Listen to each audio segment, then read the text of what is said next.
ไปดีมันเจอกับเกมเวิร์มอย่างทุกอย่างเลยเวิร์มแบทเทิลนอนกูเล่นไปก่อนละ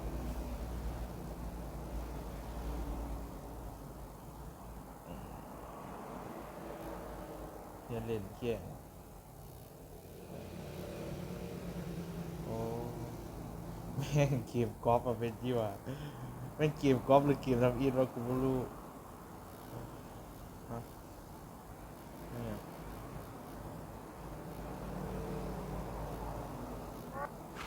อ๋ออ๋อ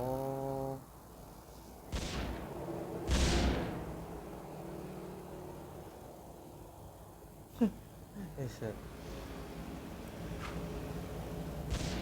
โอ้โหมีโดดอีก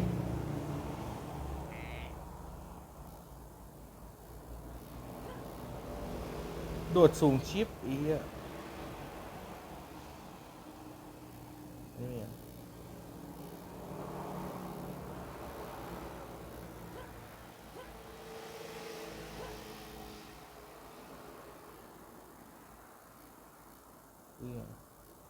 อ๋อ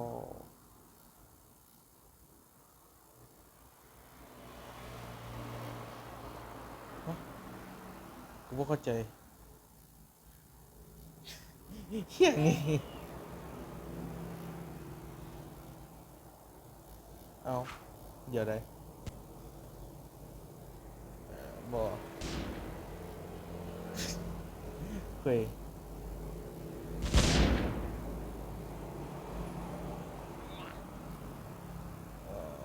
ชิบ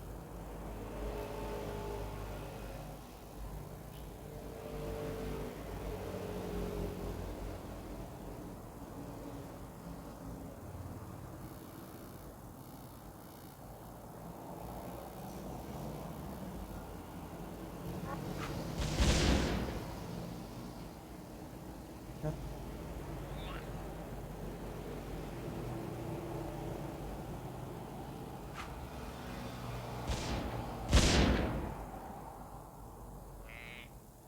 โคตรโบเกียตเลย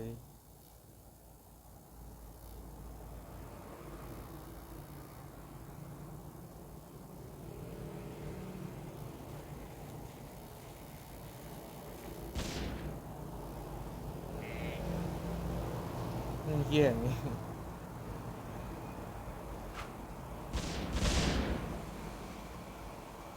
เออ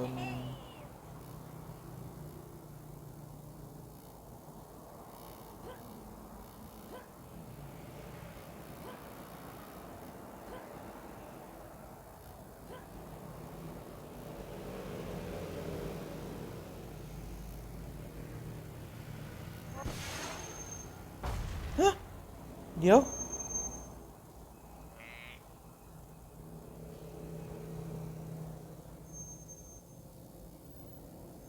เฮี้ย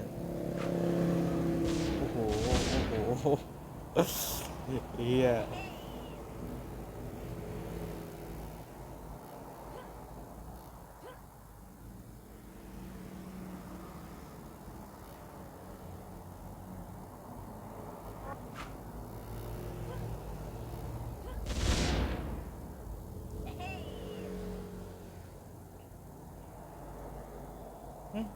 ระเบิดนี่มันเห็นอย่างไรวะโอ้เฮี้ยเอาคนพยายามสิบก๊อปปี้เกมมาเลยว่าจังเลยกูบ่เข้าใจน่าจะก๊อปปี้ครับเกมโคตรเฮี้ยเลย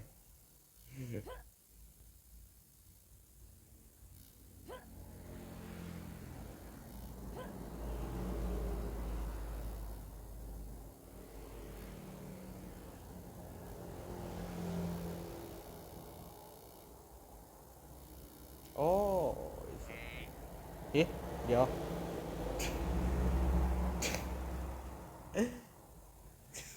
ยังวันดีเที่ยงเลย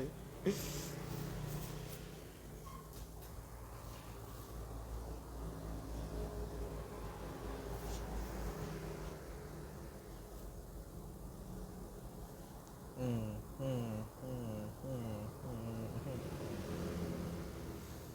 ก็ว่าเกมเดียวครับคิดว่าเป็นฮอดครึ่งชั่วโมงพอนี่บอฮอดที่บอกจมคนเดียวไปคนเดียวแล้วกูอ้าวโอเค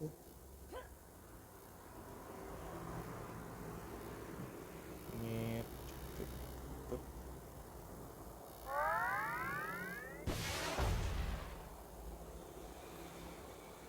โอเค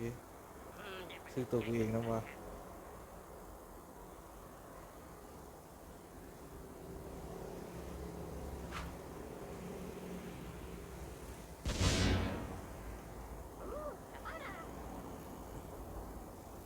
เจอกูแน่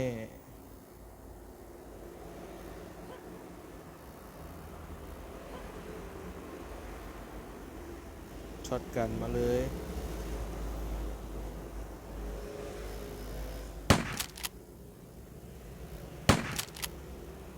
โอ้2 นัดจบว่ะ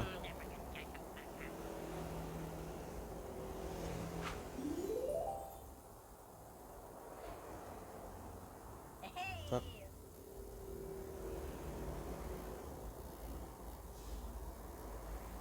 กูแค่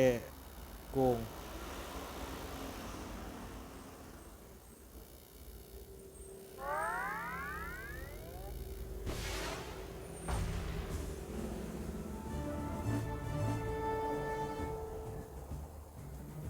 อื้อหือตายไป1เราจะไหนต่อมีเท่านี้ที่เหลือเป็นพรีเมียมเบิร์ดโอเคโอเคเข้าใจละมันการเบิร์ดเท่านี้แหละ